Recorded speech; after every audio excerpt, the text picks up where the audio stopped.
Hello, welcome back to Reeling in the Piers, where we chat about and discuss all sorts of movies. My name is Gary O'Brien, and joining me today to discuss the 1992 gothic horror film Bram Stoker's Dracula, it's my very good friend Emma Callis. So stick around, we hope you enjoy.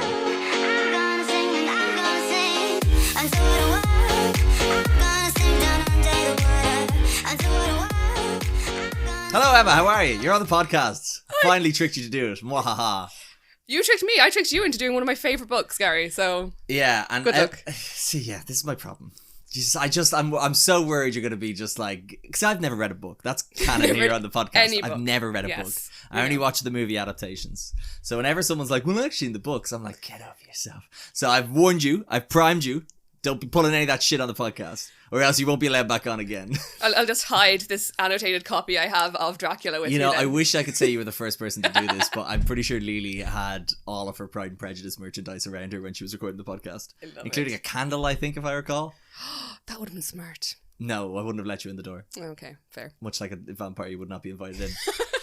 But yes, I guess the movie we're talking about today is 1992's Bram Stoker's Dracula, directed by Francis Ford Coppola. And I had kind of asked you to, well, we were talking, you want to do a horror movie, and I thought we would tie it into Renfield, which came out last week. And that's a movie that I have opinions on, but I'm going to make everyone listen to the end of the, wait to the end of the month to see that. So yeah, I just thought with it all being spooky Dracula season, I'd see if there was any interesting vampire movies that you liked. And little did I know, well, I did know, but I was just more overwhelmed with how much you were just raring to go with this adaptation of Dracula. Yeah, it's one of my favourite films. I think, first of all, don't judge my parents for letting me watch these kind of films so young, but it's like this nostalgia for it. It's just so gothic and so like theatrical that, yeah, I just absolutely love this film, so I might be a little bit biased. Yeah, because I'd never seen it before. Yeah. And it was on my list, so it was great. This was all great synergy. I was like, fantastic. Podcast with Emma, and I also get a movie off the watch list. There you go. And I guess one of the reasons why I was attracted to it was there was three main things I guess I knew about it. One, it was obviously directed by Francis Ford Coppola, who did The Godfathers and Apocalypse Now and stuff. And then also it's got Gary Oldman and the fantastic like makeup and costume design that goes along with his character. And then very bad British Keanu Reeves. So I was just like, it was just a perfect trifecta of, you know, wanting to watch this movie. And then when you'd suggest it, I was like, this is great. Nice. Yeah, I can't. Yeah, we've talked about this back and forth so much. I am just waiting for you to tear this to shreds and tear me to shreds for suggesting this film and how much I love it. I had a good time with it. Like, it's not great. No. But I think what I love from it, and the reason why I would suggest people to watch it, is the production design, the cinematography, just the visual artistry that goes into this movie, whether, like I said, with the costumes, the design, the makeup, or the production design, is batshit crazy, forgive the pun, but it's incredible. It is, I love it. I have so many, like, little, not massive notes, but who is it, Roman Coppola? Yes. The son did all the visual effects, like the shadow work, and even just the, like, you know, making it all look so surreal. I think it's one of the best parts of the film. Yeah, and I guess for anyone who doesn't know the story of Dracula, do you care to surmise it, a quick synopsis or summary of what this movie's about? Of the book or the film? The movie? The film. It's a movie podcast. I told you, none of this book shit. Okay, so we're, as the name suggests, we're introduced to Count Dracula. The first, like, opening scene, we learn how he becomes the infamous vampire that we know. Yeah. And then after that, it's like split into two storylines. We have this tragic love story across centuries. Yeah. And then, you know, like a monster hunt that all climaxes at the end, and it's all very beautiful. Yeah. Very true. I suppose another kind of key aspect of this movie that I've mentioned to you about, and I think it's important that people know, it's one of the horniest movies I've ever seen in my life. I forgot about that when I suggested it, and when I was rewatching it for this, it's like, oh crap, this is just going to cement my reputation in the group as only reading smut. It's not. But like you said, the book isn't smut. No, by today's standards. Yes. It's more latent than blatant in the book. Yeah, and that's the kind of the again, I hadn't read it, and I was watching it. I was like, I feel like all the implied repressed sexuality in the book, Francis Ford Coppola was like, no, let's put that on screen. Let's get that going. And then I found this quote from Francis Ford Coppola where he'd said that he was attracted to the sensual elements of the screenplay and said that he wanted portions of the picture to resemble an erotic dream. I think he succeeded. I think he succeeded, but I love that. So I think the movie he made before this was The Godfather Part 3. Oh, okay. Yeah, and I love for him just to immediately do a 180 being like, I want Gary Oldman to have a weird bum head. Let's go. Am I the only one with that part? I know the costume and makeup was amazing, but all I can think of is the Simpsons Halloween episode and what's his name? Mr. Burns. Yeah. As Dracula. That's all I can see now when I watch this film. All I can think about when I watch this film is another parody of this movie, which was done on it was a Canadian sketch show called In Living Color, and it's a sketch with Jamie Lee. It was Jamie Foxx and Jim Carrey as Dracula, and for me, Jim Carrey's my Dracula. I do apologize. He does the Gary Oldman voice. That was the one thing actually I was so surprised about with this movie was because I don't really know how, and you probably are a better person to know what this is, but in terms of like the timeline of Hollywood's depiction of Dracula. Like obviously you've got the original like Nosferatu guy, then you've got Bela Lugosi from the 1932 one. Yes. He's and I think he did the silly voice, but then I saw Gary Oldman doing the silly voice. I say silly voice. It's like the Romanian Transylvanian. Hello, welcome in, like that stuff. How prevalent was that before this movie? Because I imagine this movie set up some sort of, I guess, staples in the vampire or the Dracula lore that got carried through, or am I wrong in saying that? I'm not 100% sure, no, because did this kick off, or was this in the middle of a whole like vampire resurgence? Like you had the Interview with the Vampire, you had, what else came out all around the same time? No, I think the Lugosi, how do I pronounce that? Lugosi, yeah, was the one that cemented the creepy, the big cape and everything. Yeah, like that. exactly. And I guess like that was what I loved a lot from this movie. Gary Oldman. It just delivers such a performance that I could only expect Gary Oldman to do, and that he's kind of playing three different versions of this character. One being the creepy old man, like the Emperor from like Star Wars. Then there's like the weird sex fiend, with the weird mustache, the circular glass, and the big hat. Oh, Steampunk Dracula. Yeah. Him, and then there's a big bat. Do you say big bat or big bad? Big bat. But probably big bad, because he plays a werewolf as well in this. Yes. And I didn't pile get of rats. The pile of rats is my favorite. In my notes, I think I just have at one point, pile of rats, I love it. It's so great. So great. But yeah, I guess what would be the one thing that I suppose would stand out for you? I know you kind of mentioned some of the visual aspects of it, but is there any kind of one key part about this movie that you'd be like, this is the GOAT, this is the OG of good horror vampire movies? Good horror vampire movies. That's hard. I do think maybe again coming back to reading Just Smut, but no, the whole romance and the kind of latent sexuality of vampires is like they attack you from the inside kind of thing. They change you from the inside. Yeah, that is really prevalent in this film. Whereas other vampire movies, it can kind of just be, scary monster attacks you. This is very much, it gets inside you. Because that's why I thought this movie was going to be about. I just thought it was like a horror movie. I wasn't ready for it, and I think what was the scene that cemented it for me? It was the weird Keanu Reeves orgy scene. That was amazing, yes. Like, that was the point where I was like, what am I watching here? And why do I feel like I need to like close my door? Why do I feel like no one can walk in and be watching this? I know, it's just so, like in the book it is slightly, more played out. It's like, but Keanu Reeves just walks into this, I have notes here, it's like full of alliteration. Like smoky, spiderwebby, sexy sheets, and then just lies down, and I just love that there's a mirror on the ceiling. Yeah, because of course there'd be a mirror on the ceiling in that room. You've seen that steampunk Dracula. No, he's putting a mirror on top of his fucking fuck dungeon. Yes, nice word. But yeah, and I think so. Yeah, so how that movie kind of starts then, in a way of like how we get to introduce that Keanu Reeves character is he's going over for a business deal.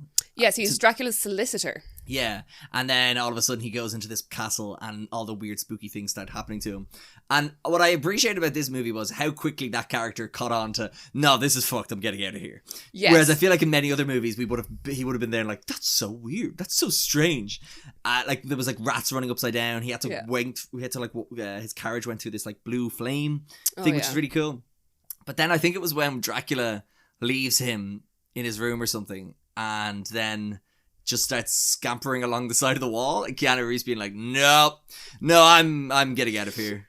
Yeah, like, that was a weird scene. Because I think you're saying he copped on then. I don't think he reacted strongly enough to seeing this guy climb down a wall. Was that not when he tried to get out then?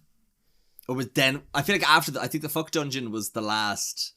He didn't try to get out until after Dracula left the castle. He'd been, enjoying himself with the brides for a few weeks first, and then he tried to escape. Yeah. This movie's so weird. Yeah, sorry. No. You don't have to apologise for Francis Ford Coppola and his weird erotic dream, production. But what else did I want to say? More back to that Francis Ford Coppola, just like weird designer concepts. I read something here. Where is it said? Oh, he said when he was talking to the production team about like what he wanted in terms of like sketched and visualized or whatever, he said, give me something that either comes from research or something that comes from your own nightmares. I love it. That's amazing. Wait, did he say this to his first production team or to his son? I don't know, actually. I should probably check that out. Yes, because he fired his original production team to put his son in place. Yeah. I think that's the son who writes on all the Wes Anderson movies. Oh. Yeah, unsure. Don't know. But yeah, so yes, this is the one thing I want to talk to you about as well. So I'm watching a TV show that I would highly recommend to many people called The Offer on our favorite streaming service, Paramount Plus, that nobody has, but I have it. It's great. And the guy who was in, you ever watch the Fantastic Beasts movies? Bits, never. You know the Muggle guy, no, who's beside Jude Law. Yes, I think so. Yes, he plays Francis Ford Coppola in this TV show because the TV show is about how they made The Godfather.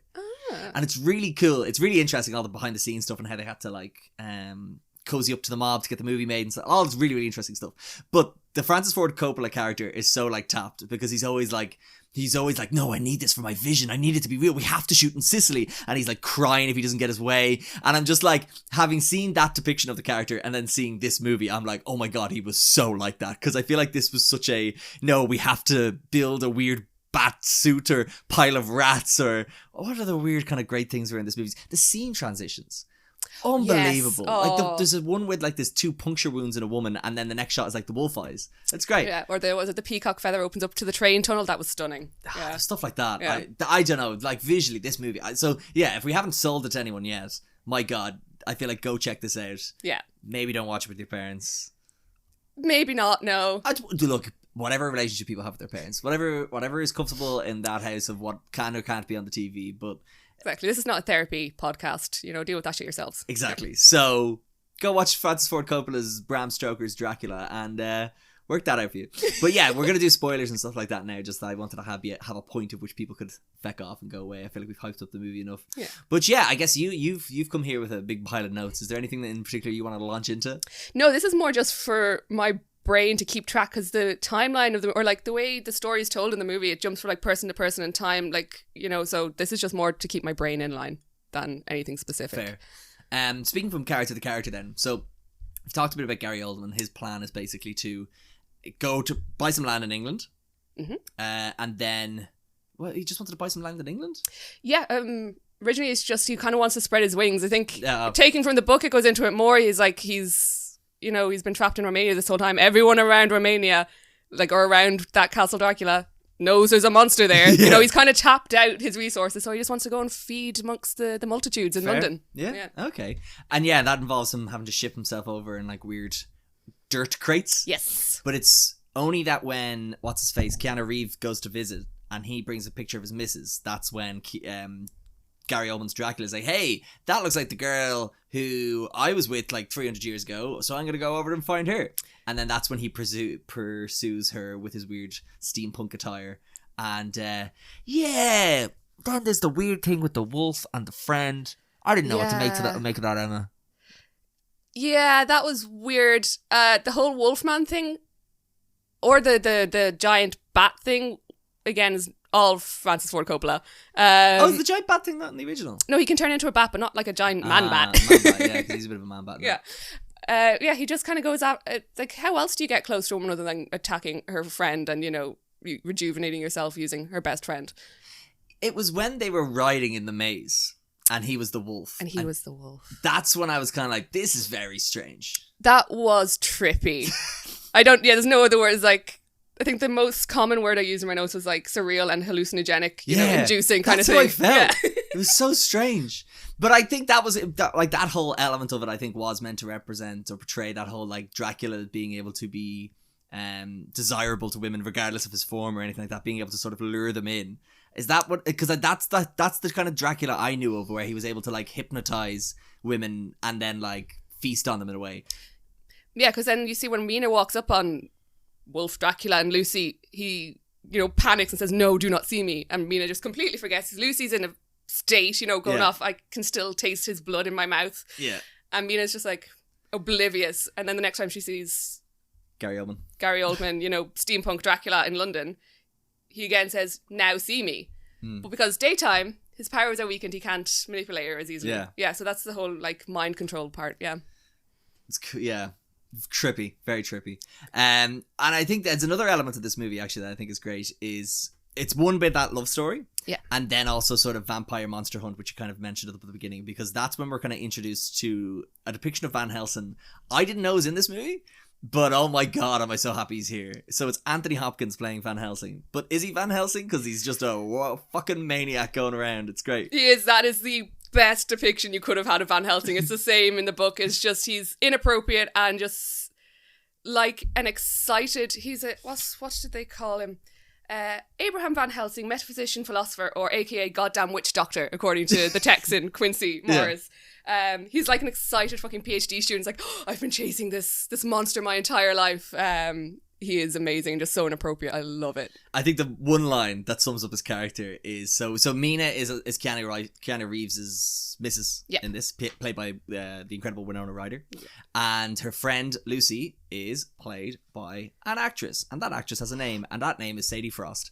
And so Dracula basically, turns her into a vampire, and they obviously think she's dead, so they have her funeral for her, and then she's buried. But Van Helsing and then Lucy's husband and other friends then are kind of band together because they've been trying to heal her this whole time. Yeah. And then they're like, right, we gotta get down there because she's gonna come back to life. And then what does he say? I think it's Richard E. Grant is in this movie. Yes. And he plays the Dr. Jack Stewart. Seward. Oh my god, it's funny. I wrote Stewart because I was like, that can't be right. So maybe Google Sheets corrected me. And then Kerry Ellis plays Lord Arthur Haywood. Homewood. I can read, I promise. Yeah, see, I don't read books. And they have to go down to the crypt to basically get this body. And then he said, "It's like, what are you gonna do? Perform an autopsy on her?" And then Van Helsing's like, "No, I'm just gonna chop off her head and pull out her heart." In the middle of her wake, I think he says this. It was brilliant. Yeah. Oh. And what else? That scene in the crypt was amazing, though. Oh, the vampire fight. Yeah. That was gorgeous. The whole wedding dress aesthetic, the kid that she just fucks on the ground. Yeah, that was amazing. Yeah, because she drags the kid in because she's going to like eat the kid. Yeah. Yeah, that's a bit creepy. That, and then also the brides of Dracula like feasting on a baby early on in the movie. Yeah. This is very fucked, this movie. They're easier to capture? I don't know. Sorry, I just broke Gary. Yeah, like you said something I disagree with on a moral point of view, but from a logistics point of view, I don't think I can disagree that, stealing children are easier for vampire feasting. Yeah. I don't like where this is going. But yeah, and then what else? So like there was that whole it's a monster hunt element of it that I didn't expect, that I quite enjoyed. Oh, nice. Yeah, the whole, don't ask me to, break this down into acts, I'm useless at that. But yeah, the whole big chase scene, and you have the three, don't know if there's some meaning behind it, but the three suitors of Lucy going after Dracula after he kills her, to match up with the three brides who are going after Van Helsing, kind of thing, in the big chase scene. Out of all the performances, I did love, who played Quincy Morris? Who played the Texan? I should know that name. Billy Campbell? Billy Campbell. He was amazing. I just loved how every now and he wasn't in it much, but he does play like an important role. And I just love how every now and again he's just like, he almost, breaks the reality kind of thing. It's like, this is fucking batshit. Yeah. He's the only sane one in the film. Because the Van Helsing character kind of comes into it in a way that he's very much like, oh, trust me, I know all of this weird shit I'm totally okay with. And then Richard E. Grant's like a doctor, so he's like willing to learn. Yeah. And then Kerry Ellis, I forget his name. Yes. Something like that. Kerry's is very, Lord Arthur's character is so like, oh, I'll do whatever it takes. Just like help me, fix this. And then that guy's just like, nah man, this is fucked. I don't like this. Only sane character, God bless him. But also, this movie is won a few Oscars. Won 4 Oscars, I believe. Costume. Nominated for 4. Ooh, you know this movie better than I do. Let me check Google. I'm not 100% sure. It definitely won costuming, which I completely like. That opening scene. Yes, the armor. Oh, beautiful. Apparently, though, it was like just solid plastic, so you couldn't move around in it. But it's just like, for anyone who hasn't seen it, it's just this gorgeous, like, red, supposed to be metal armor. like shaped into like kind of muscles, but there's like grooves in the armor, so it just looks really, really disturbing a little bit. Yeah. It's just amazing. Unlike costume. anything I've ever seen. Yes, and then I did like the massive red cape. I kind of want one. That old. The old Dracula has. So I just checked it. So it won costume design, sound editing, makeup, and then didn't win for art direction. But there you go. What won? This is my favourite part of the podcast where I don't know the answer and then I Google it and then I get very angry when I find out what won an Oscar instead. Oh no. So, it beat sound effects editing, beat Aladdin. Tut tut. Oh. It lost art direction to a movie called Howard's End. Don't think I've ever heard of that. No, so I hate it. Oh no, wait! It beat Best Makeup. It beat Batman Returns. Ooh. Oh no, Anger Pierre. now. Anger and rage. I wonder why Gary's biased. I'm a Batman fan. Not this time, Bats. Okay, that's cool. What won Best Picture this year? This is not interesting. This year.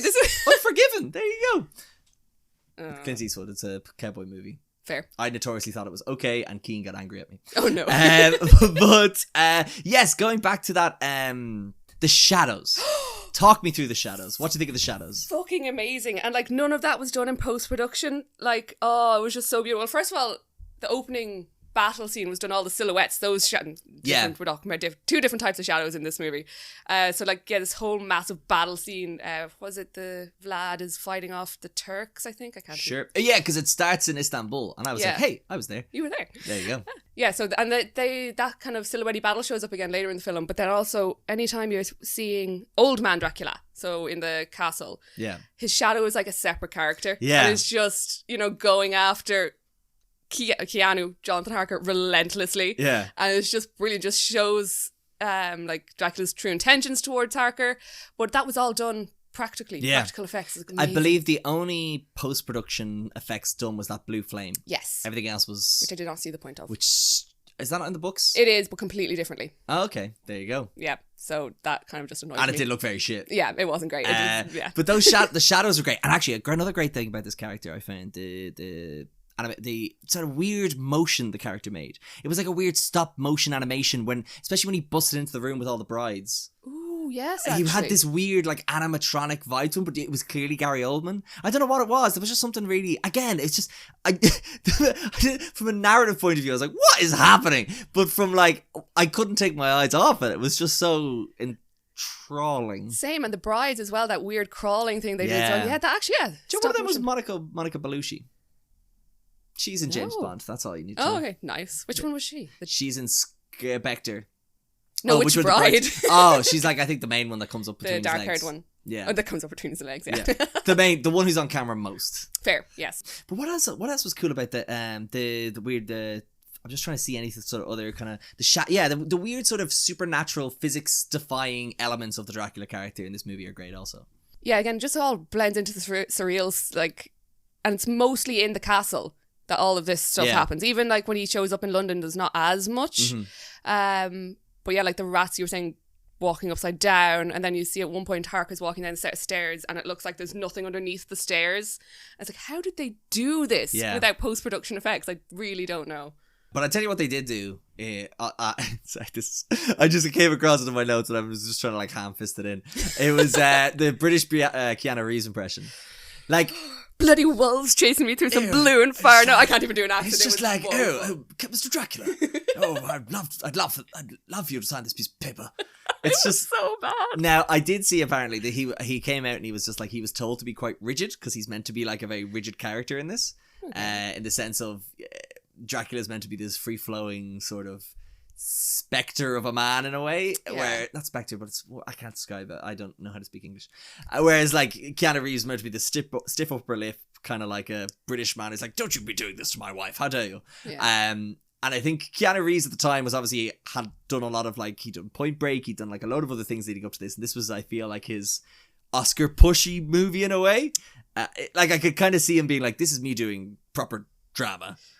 Yeah, do you know what I mean? Sorry, your podcast can't see my facial expressions. Yeah. Like, I don't think it was good, but I just think I don't think it was bad. I just think he's playing a much more rigid character compared to everyone else in this movie who's going like crazy. Fair. I'm trying to think of some redeeming part of Keanu's. My mum is going to kill me. She said not to badmouth Keanu. His hair goes white after getting sucked dry. That's funny. Was that not after he saw them eat the child? Oh, no, because he saw them eat the child. Yeah. And then they kind of kept him around to keep feeding off him. Oh, okay. And then, he goes. He progressively goes, like, white in the hair to kind Fair. of represent that he's, like, drained. But he just looks really bad. It does. Nah. Yeah. And that won makeup over Batman Returns. Oh, no. How dare they? We're not talking about Keanu's hair for the makeup. Well, what else? The Tom Waits is in this movie as Renfield. Oh, yes. What do you think of that? He wasn't bad. I think he played him, like, Renfield's a much bigger character in the book, but I think actually for the asylum characters, or like, you know, just the whole aesthetic of the asylum, he was my favourite part of it. The asylum was a bit too much. Even Dr. Seward in the asylum was a bit too much. Right. It was just, I think they went a little bit too far there to make it surreal. And It's very 90s.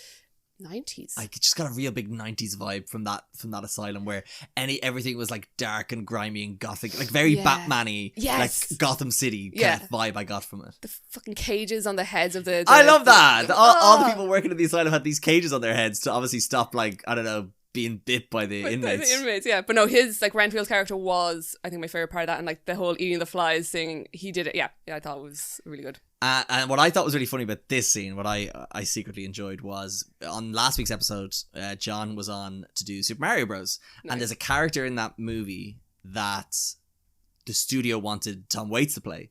And I said, fuck off, no way they're getting Tom Waits to do that weird ass role. Then I watched this movie, and I'm like, well, I'm surprised they didn't get him, because he'll go all in for a role. He went so, like, I don't know, for like a musician, I know he's obviously done other acting things before, but like, man, he went all in on that. I love it. He went all in, like the whole like fawning over, like he wants a kitten. Master! That whole scene. Master. Oh my God. Yeah, he was brilliant. Yeah, no, so yeah, but like I said, so I think the whole cast do a great job. I think Gary Oldman is like the heart and soul standout of it. I think Anthony Hopkins, Van Helsing. Although I'd love to see Anthony Hopkins play Van Morrison. I'm gonna remind me to email some studio about that later on. Van Helsing, Winona Ryder. Did you read this about the whole, apparently her and Gary Oldman didn't get on at all during this? No. Yeah, so apparently he was very intense or something like this. Okay. And she just didn't appreciate it, and they just didn't really get on during the set of this movie. I feel like I'm doing like gossip or rumors. You know what I mean? Like, did you hear this? Gary Oldman and Winona Ryder. And I was reading this whole thing, apparently like he was going through a divorce at the time, and he was trying to like method act, and obviously him method acting with real life Winona Ryder as he's playing creepy sex pest from the past. I feel like probably didn't come off as the best work environment. No, that's fair. I hadn't heard anything about that, because like I was about to say the whole like romance between her and especially Steampunk Dracula, and then even at the end when he's Monster Dracula, like she played that really well. Yeah. What did you think? Actually, yeah. So I know we jump around here a lot, but like, what did you think about her character's turn in this movie, and then ultimately how it ends in regards to what happens to his character? That sounded like the most vague question I've ever asked someone else. No. So obviously at the end, at this point in this movie where Winona Ryder's character changes allegiances. Yes. But then also his character's fate is decided somewhat by that. Yes. What did you think of that? I'm trying not to give it away and let you talk, because I will talk for days. Okay, fair. So again, this, I said it to you before we started, this whole romance, you know, reincarnated past lovers thing is not in the book. This is all Coppola. I really liked it. I think it was actually probably a bit abrupt, because like, okay, you see Mina meets Steampunk Dracula in London. Yeah. Her friend Lucy, her fiance Jonathan is away. She has no idea what's, like, he's just disappeared off to Romania, and she does try to resist him at first for like 2 minutes, and then they go into the cinematograph, and God, what the fuck were they watching in that cinematograph? Like, again, it was just part of this movie. I was like, I can't believe what I'm watching, but I can't believe I'm watching them believing what they're watching. Yeah. That sentence doesn't make sense, but you get the joke. It was more smutty stuff, yeah, for people who haven't watched it. I just thought it was really abrupt. Like, he saves her from this wolf, and all of a sudden, like, she's infatuated with him, and she's going on dates with him, and I love the costume progression through that stage of what colours Mina wears. Okay, I didn't notice this, but do enlighten me. Oh, okay, so at the start of the movie, both the women, like Lucy and Mina, are all in bright light colours, kind of innocent, you know, blah blah, and as Dracula's influence gets stronger on them, they wear darker and darker colours. I didn't notice that. I think that's what I noticed. It's in, but if that's what they were trying to do, I don't know. Yeah. And then you have the whole scene of them drinking absinthe. Oh yeah. What is it? And my sister, she's going to kill me. Have to quote her: "Absinthe makes the heart grow fonder." I think that was the whole point of that scene. Yeah. But yeah, then he attacks her in the asylum, and she puts two and two together that this is the monster her fiance and Lucy's betrothed are hunting. Yeah. And she's like, "God damn you killed her, but I still love you." It's like, you just realised he killed your best friend, Lucy. Oh my God, yeah. So it was a bit abrupt, but he's a vampire. It was hypnotism. We go with that. Yeah. No, because isn't it there's a point in the movie then when she's very much like, oh, I am the reincarnated soul of your lover from where the 1700s. Oh, not 1700s. What am I talking about? 1400s? 1400s? Yeah, that makes way more sense.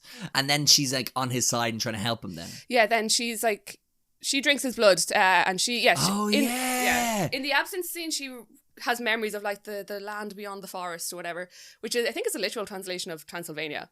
I'm pretty sure. Oh. So she remembers, being Elizabeth and being in love with Prince Vlad.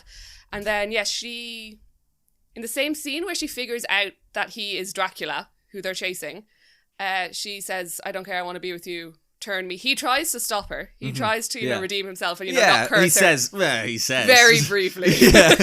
No, you couldn't. She's like, well, it's like good enough for me. Don't have to ask me once. And then he turns her, and then there's like this mind connection between them, and that's how Dracula escapes as well from his pursuers, because he can read Mina's mind, but she can, when she's hypnotized, she can read his. Yeah, there's a lot of elements of the movie where I was like, what's going on here now? Oh, okay. I did get that eventually, but initially I was kind of just like, what's going on here again? The whole third act was just very fast, I felt, for me. It was. It's fast in the book as well, but there was a lot of just like assumptions. Yeah, the audience, yeah. It's like, cool, here's a concept, get on board with it because it's going to be important in 30 seconds time. Yeah. But yeah, so obviously then they go back to Transylvania. They do. In a hilarious sort of Emperor's New Groove map sort of chase, where the hunters are trying to like corner them off on one side, and then Dracula's like getting a boat, and they're trying to rush back to his castle. Yeah. Because if he gets back to the castle with the missus, he's like powerful and he just wants to be left alone. Isn't it? Yes. And the other guys try to kill him before they get into the castle. Yes, because back in London, before he turned Mina, they went off and destroyed all his boxes of earth that he uses to sleep and rejuvenate in... Rejuvenate? I don't know, charge, whatever. Yeah. Fast charge. He's like a Tesla. The thing about... Yeah, so... But it's great, because obviously then Mina is trying to work obviously against... Yeah. The hunters, so Van Helsing and co. And then Dracula's just trying to get to his castle in time. Yeah. But then there's a whole fight in the castle. Yeah. Which is great. And he just gets stabbed so hard in the neck, it's great. Yeah. Who was it? And then the whole... I mean, I do... Yeah, we're into the spoilers. Yeah. So poor Quincy Morris gets stabbed by one of the Scani, isn't that how you pronounce it? Szagny? Sure. Like Dracula's followers. Yeah. That were, transporting him up to his castle. Like Kronk with Yzma in the back. Literally, yes. You're never going to be able to watch that scene the same way No, again. I'm never going to be able to watch that. But yeah, he just like Dracula bursts forth from this crate when the sun sets. And oh my God, the continuity of that fucking sunset wrecked my head. Yeah. Oh my God. It was like up and down, up and down. But yeah, and it's like, it's not a long battle. It's more of a fight with the Dracula's helpers than with him. They're gypsies. They're Romani. Oh. Maybe I'm getting mixed up with the book again. It says, while the others tried to stop the gypsies transporting Dracula. Yeah. The Romanis. And then what happens is eventually, he pops out of the box, they stab him in the neck, but yet he still manages to get, because the sun sets and he just goes into the castle and kind of leaves the rest of the guys by themselves. Yes. And then this is the part of the movie I don't like, in that she now fully remembers everything and she's like, my love, blah, blah, blah, blah, blah, you're the best. Go Dracula. And she's like, and then he renounces Satan, or like he asks for God for forgiveness or something. Yes, it's like... It's because the whole thing that started, the reason he turned into a vampire was because, then in the first scene, he was fighting this holy war on behalf of the church, which he won. Yeah. But then he gets home and realizes that the enemy told Elisabetta, his bride, that he had died, and she flings herself in the castle. Yeah. And he's overreaction much, by the way. A slight overreaction. Like, would you not wait? Some random arrow note thrown in your window that your husband died. Look, I don't know what would make me jump out of a window to my death, but I'd feel like I'd need a couple of hours and maybe secondhand verification I don't care if it's the 1400s. But yes, she jumps out the window and he gets back. And he gets back and she's like lying in this chapel and, you know, he's losing Also, the plot. she should be mush, by the way. Oh, yeah, she should. She That's should a very not be long like drop. intact, but okay. No, she was a very pretty corpse, yes. And like the fucking priest, who is also Anthony Hopkins at that point, says, oh, well, she's never getting into heaven. She killed herself. That's a sin. And Vlad loses the plot and stabs the cross and drinks the blood from the cross. And that's in the chapel in Castle Dracula. And so then when Mina and Dracula escape from the final battle into the chapel, it's like her love for him is supposed to be the cure that renounces... I wish you could see Gary's face. Like, sure.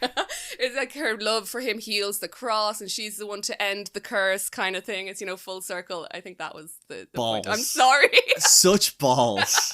And like, so this guy who's been feeding babies to like his brides and killing people because he found his true love means we're like, aw. It was all for love, Gary. Fuck that.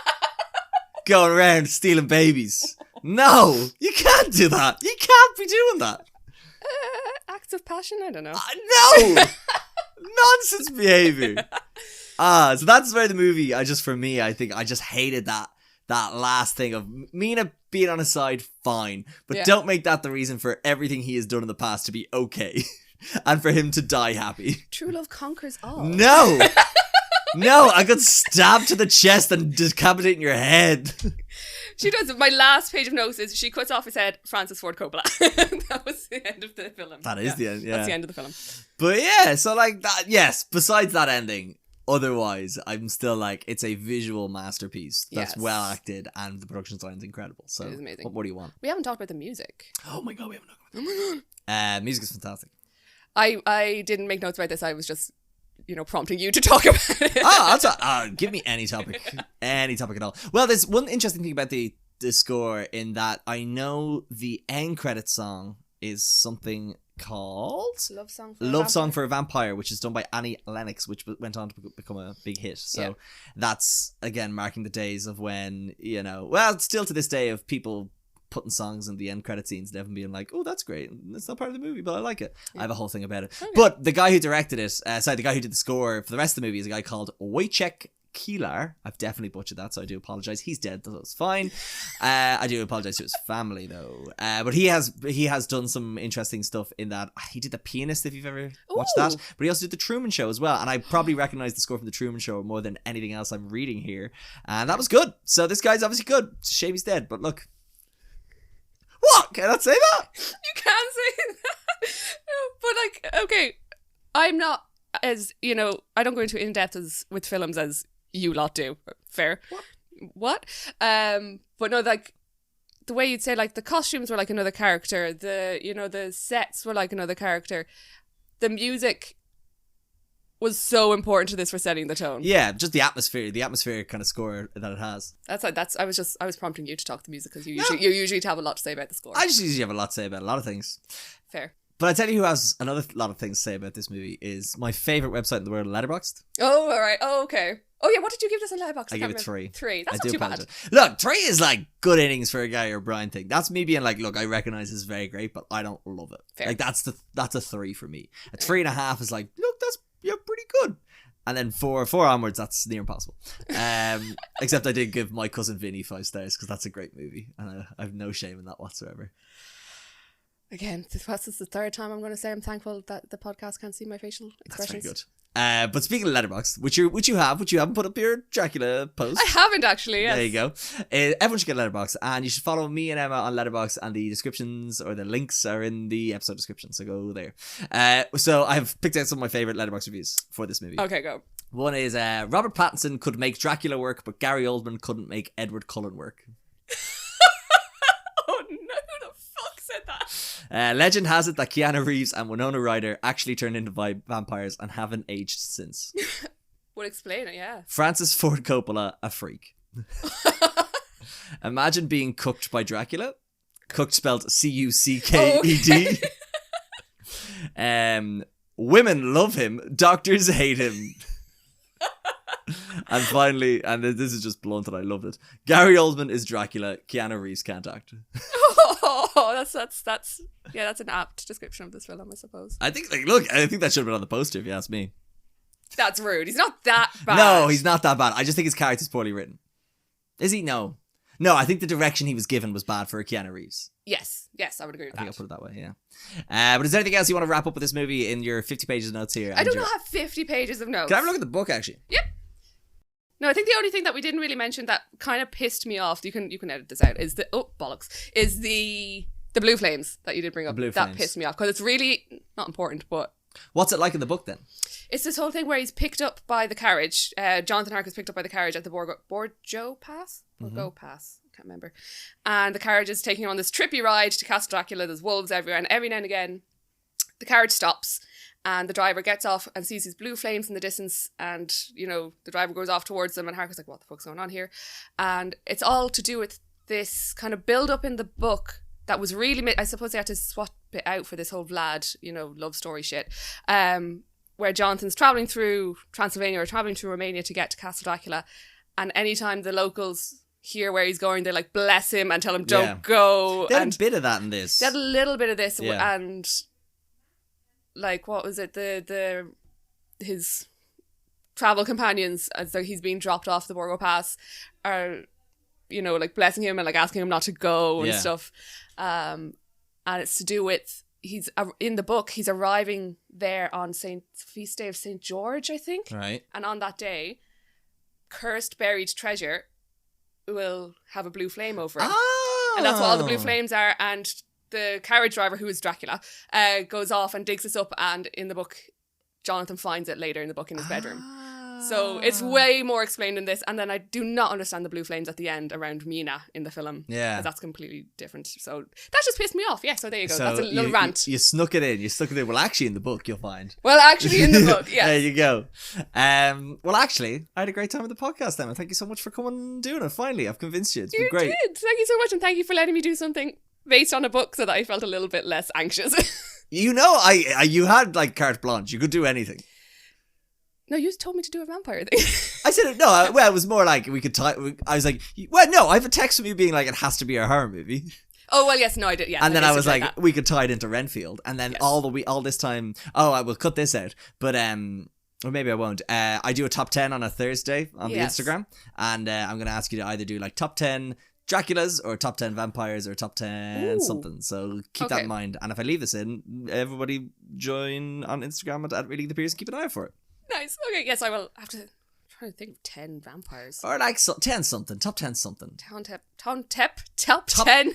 10 tops a leaping, I think is what it goes like. I don't remember. This is what my foot. That's why I love having the laptop here.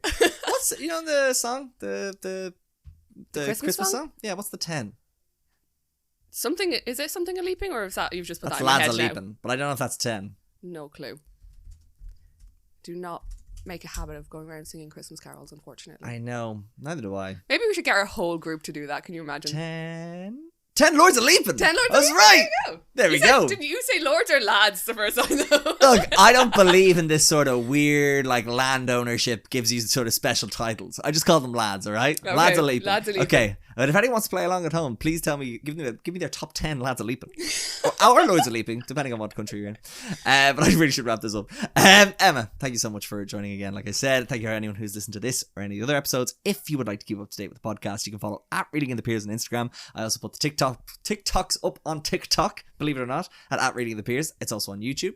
I've already plugged the Letterboxd links in the description, so go get a letterbox and follow us there. If you'd like to contact the show, you can email readinginthepeers@gmail.com. If you have any other suggestions for Emma to do, please do let me know and I'll bother her about that. Horror But films, please. and it has to be based in the book, apparently.